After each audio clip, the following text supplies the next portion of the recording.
So let's get to some of the regular cast members first. And again, you know, you can react with what the contribution was, the chemistry, anything you would like to add. First, Alfred, Alan Napier. If you tune around late at night, you'll see Alan Napier in a number of old MGM movies and so on. And I think Alan was cast almost immediately after I was as the butler, Alan Napier. He was a great guy. He was probably the world's tallest butler with the shortest dog. He had a little tiny dog and a tennis racket, and I'd see him occasionally walking along the beach, batting driftwood sticks to his dog with his tennis racket. Alan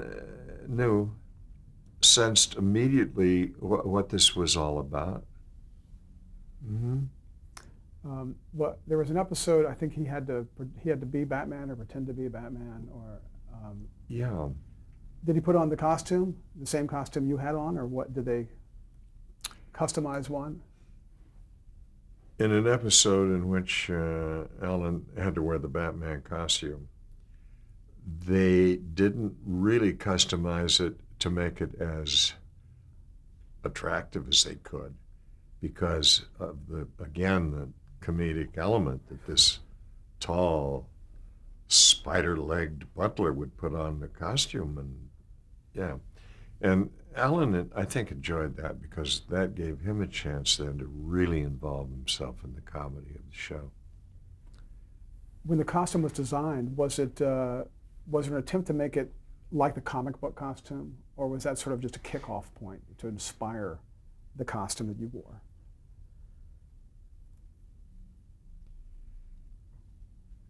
It's my sense of it that Jan Kemp and the others involved tried to make the costume as close to what was happening in the comic books as they could and still make it move well and be practical. Okay, let's talk about Commissioner Gordon, Neil Hamilton. Neil Hamilton, again, was wonderfully cast as Commissioner Gordon. Neil had been a leading man at Paramount early on, and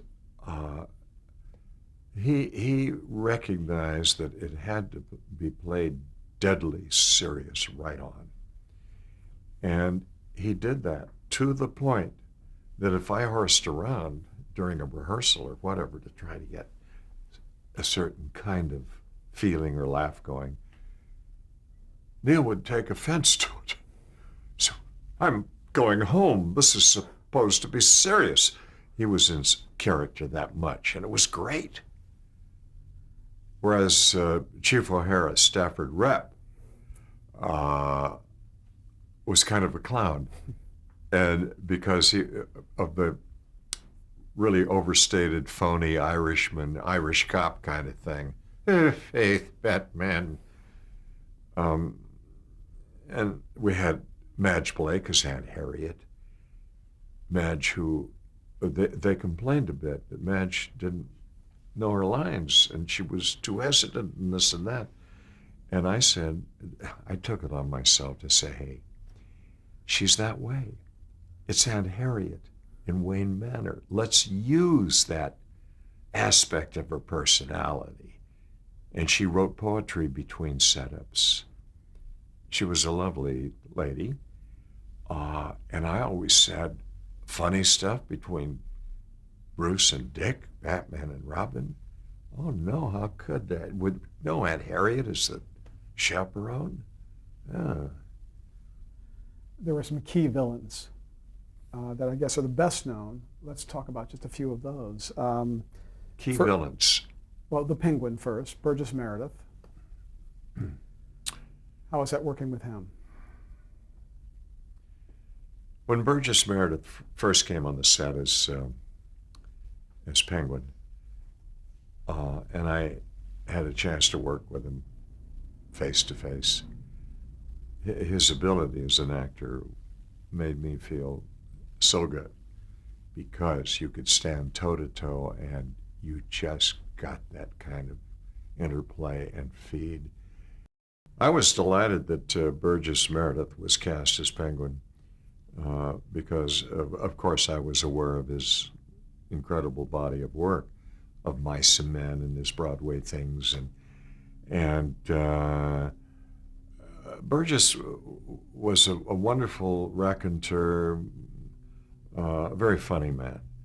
And when he got into that makeup with the pointed nose and the cigarette always going and a cigarette holder, and he blew smoke in my face, it was very effective. I loved him as Penguin. He had a certain elegance and why, that's right, Batman. Why, ah. He was fun to work with. The Joker, Cesar Romero. Cesar Romero had enormous energy and thoroughly professional. I was fascinated because he had a lot of lines, and his role was very physical and big. The laugh, everything, the movement. And between setups, Cesar would go sit in his canvas back chair and immediately go to sleep. He came in thoroughly prepared, but he'd go to sleep, and an assistant would walk up and say, "Cesar, we're ready now." Instantly awake, and he was there. And I watched that, and I used it as kind of a lesson that maybe I could do the same kind of thing. I never could. Not like Cesar. Now I understand that the story is that the makeup, he kept his mustache and put the makeup over his mustache. Is that true? When Cesar was cast, and again, Bill Dozier had a great talent for casting people, a talent for putting talent together. Cesar would not shave his mustache because somewhere in the back of his mind there was something that said, "I have been a great Latin lover star, and it's all my mustache." So we said, fine. We just put the white makeup over the mustache so that it kind of bristled through, and people saw that and wondered, what the hell's going on? That Joker had that kind of ego that it'd go on over the mustache, so he'd always have his mustache. How about Frank Gorshin as the Riddler? Frank Gorshin as Riddler had a manic energy that I really enjoyed.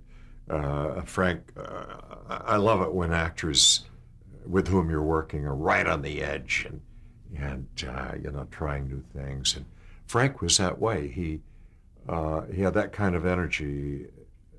He would be all over the place, and he'd try anything. And we made each other laugh a lot, and that helped too.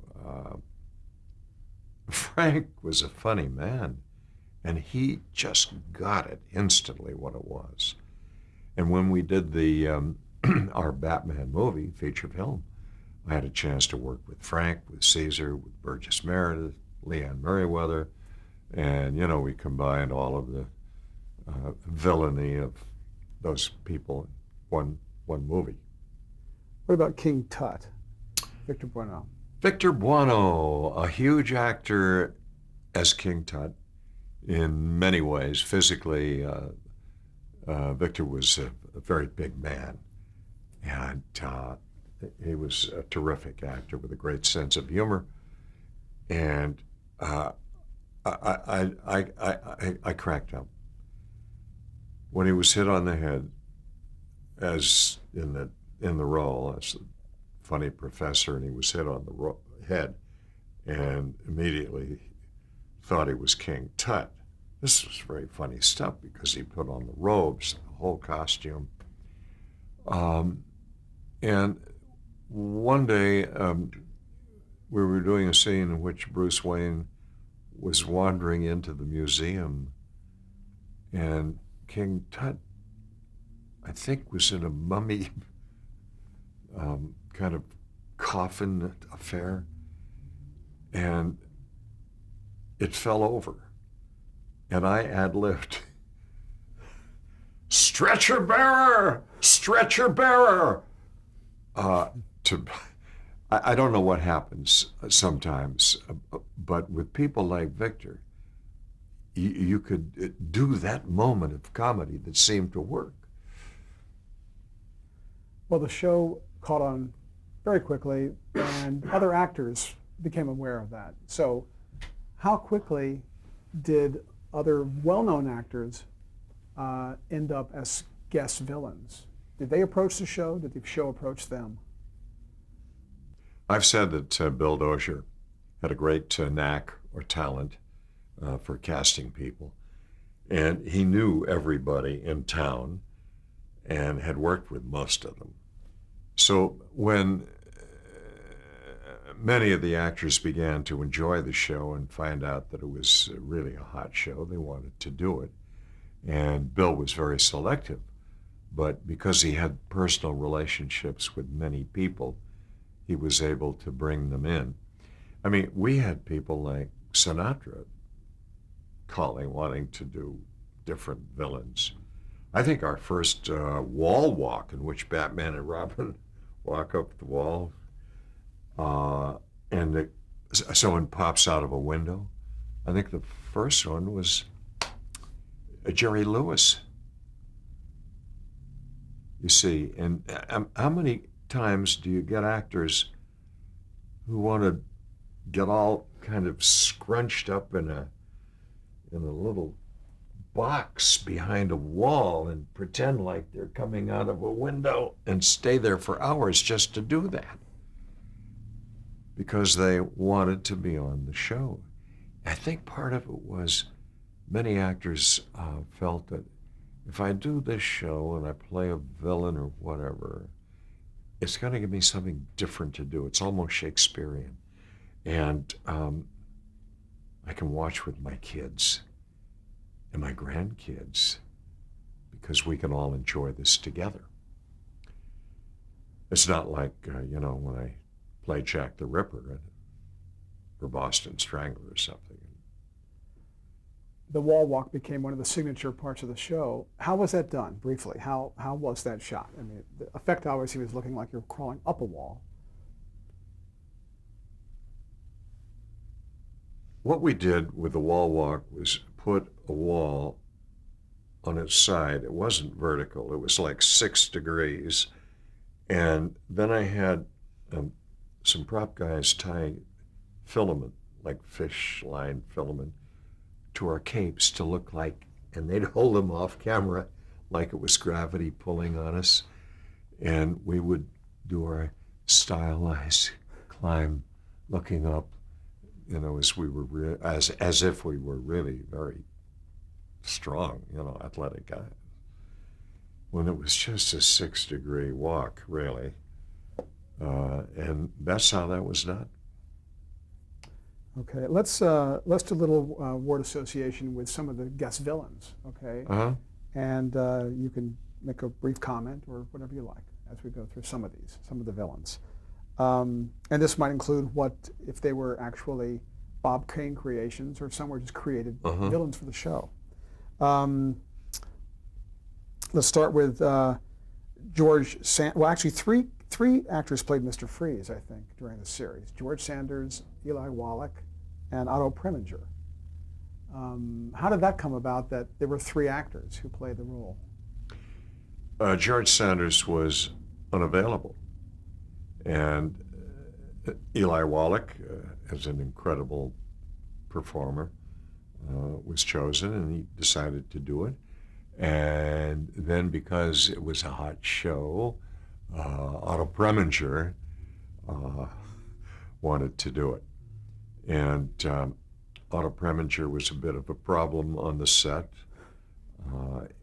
He was being somewhat Teutonic, I guess is the word, but, having been the director of a number of great films, he didn't take direction very well. There was a scene in which I was to run in as Batman and pick him up when he was Mr. Freeze on the floor. And instead of helping me at all, like most actors might, more dance-like move to make it easier. He just glued himself to the floor. And after about the 10th take, I came running in and kicked him in the ribs. And he jumped and he allowed me to pick him. But he was a challenge. David Wayne, the Mad Hatter. Mad Hatter, once again, you've got an actor who was extremely accomplished and done a lot of great work. One day after we folded, I was sitting with my wife at a little cafe table in a place called Pacific Palisades, and a man walked by carrying a hat box. And I looked up. That's David Wayne, Mad Hatter, carrying a hat box. It was David Wayne in real life carrying a hat box. Now explain that. That's a little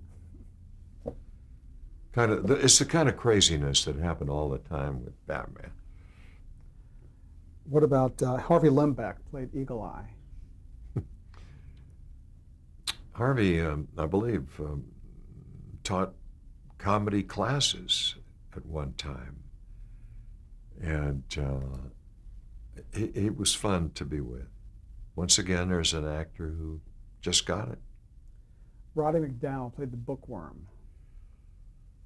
Roddy McDowall was very well liked in Hollywood and well cast as Bookworm. I've done some paintings of Roddy as Bookworm, as I have others, and I think it turned out especially good, this one painting, because Roddy with the thick glasses and all of that costuming and so on, and his intensity, and yet his kind of diffident man of good breeding attitude worked. He put us in a giant cookbook, and we were being steamed to death. Please, Steve. I love that. Art Carney is the Archer. The great Art Carney, yeah, with Jackie Gleason for years, and terrific. And again, here's a man who was so creative and amusing, who understood the show instantly, that it was pure pleasure. I understood why Gleason would have enjoyed the moments with him. The minstrel, Van Johnson. Isn't that unusual that Bill Dozier was able to get people who were huge stars at one time or another? And I think Van Johnson, for years, continued to work. You wouldn't have expected him to be doing a role like that. But he did it, and it was a piece of cake for him. He'd come from the stage and musicals, and that was his background in the business. So he adjusted beautifully. What about Shelley Winters, Ma Parker? Shelley Winters, Shelley was her intense best. And someone I think who was a little difficult for a few of the people and possibly to direct from moment to moment. But again, wonderfully effective. It's Ma. And that's what really counts, doesn't it? What was Vincent Price like? He played Egghead. Vincent Price, a very witty man. I'm sure you've heard that. And someone who was erudite. And fun to be around. Because Vincent knew a lot about a lot of stuff. And he, as an art collector, it was appealing to me because I draw and I paint, and Lord knows he was deeply involved in the art scene and he was encouraging to me. Cliff Robertson played Shame. Again, someone like Cliff Robertson, who'd won, I think by that time, an Oscar, I believe. Or was it an Emmy? I forget at the moment. Cliff, Days of Wine and Roses. I think an Emmy later, but I'm not. Was that later? He won an Oscar for Charlie. That was the Oscar, not the Emmy. It was the Oscar. Cliff Robertson had won an Oscar for the movie Charlie. And when he came in to play Shame instead of Shane, you know, it was based on the Western movie Shame, or Shane. Right. Shame, come back, Shame. The little kid. Cliff, you know, really dug into it and found it very funny, and it was marvelous. I'll never forget the cliffhanger there was, I think, a herd of buffalo that he stampeded, or cattle, that he stampeded down the Western Street, and we were tied up in the stocks or something. So the stampede was directly at us, and it was a very dusty day out there. But I may be wrong about that. There was another cliffhanger, I believe, with Cliff, with the magnifying glass and the sun, and he was barbecuing us. I'm not sure whether it was from Shame or not. When you heard about these actors who would play these villains, did you have a reaction? I mean, was it already, by the time you got the script, was the actor chosen, or sometimes was it like a surprise and, you know, like a day before you'd find out? Like when you found out Liberace would be playing a villain, what was your reaction?